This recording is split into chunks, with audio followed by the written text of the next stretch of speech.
Warwick, like most level 6 junglers, has very bipolar team fights. You can choose to either peel for your carries, or you can choose to dive the backline or dive whoever you choose on the enemy team. It's a thin line between madness and genius, but it takes time to understand just how much damage you can tank and DPS you can deal as Warwick. But once you figure it out, you'll know where to go. The key thing is, if your carries are at risk of being dove, or the opposing team is being a little bit too up close to your carries, it might be better to just peel for your allies and making sure that they can follow up on the massive CC that you're about to dish out.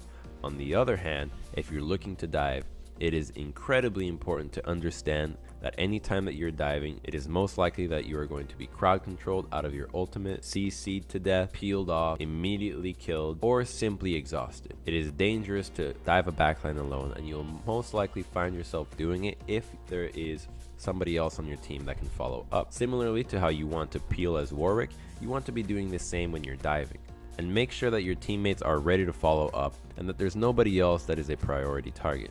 As Warwick, you must be ready to ultimate anybody. It's merely a death wish, and at times, just having a numbers advantage for whatever objective you're fighting for will be a better benefit than killing the most important member in the opposing team. Play it by ear and understand that as Warwick, you should never be looking to trade 1-for-1. See him as a deleting tool of any opposing character that you wish, as long as the follow-up is there. In a team fight, you want to be using your Hunter's Call for your allies' sake, not for your own.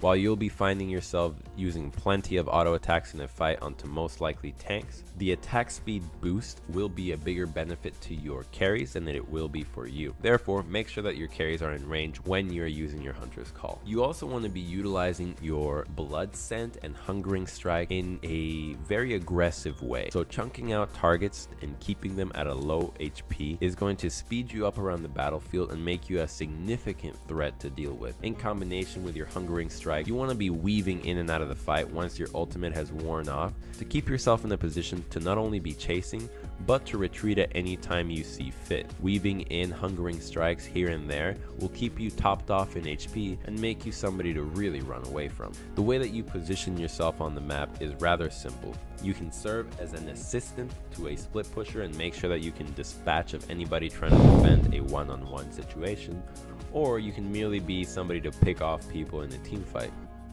You rarely want to find yourself being the sole engager on a team, as it is quite easy to disengage out of Warwick's ultimate with proper itemization and most characters nowadays. It's often best to be grouped with the team, as you will find it easier to have people in range to follow up on your ultimates when there's more people around.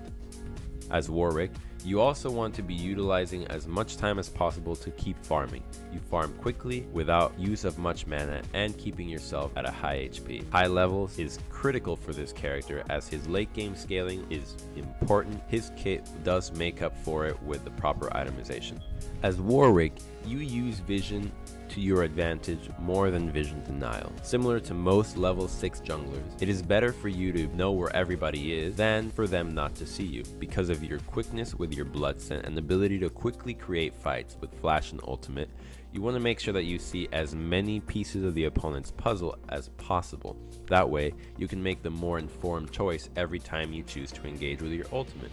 For example, seeing somebody trying to flank you by themselves is a great time for you to either engage onto the 4 remaining opponents, or to simply try to pick up whoever is trying to flank. Whatever it may be, it's best to use vision to your advantage, as you'll know the targets that you're fighting. So as Warwick, you want to be using vision to create a fight, but you want to be using vision denial to get objectives. Because of your high sustain and ability to dismantle objectives quickly, vision denial and pink wards around Dragon, Baron, and buff is very useful for you, because you can tank Baron and Dragon nearly indefinitely, making it an easy target to either 2 or 3 man at early stages in the game. Vision denial and proper vision will make it really easy for you to turn out of an objective and either get picks or simply get the objective itself. Your goals as Warwick are straightforward. You want to make sure that in the early game your lanes are able to survive without your early stage pressure. Because your ganks are so weak, you'll find yourself more often than not just babysitting waves, providing vision for your allies, and making sure that you can ping out and reassure them when you're not going to be able to help them until level 6. Once you've made it past level 6, then your goal is simple. Make sure that you're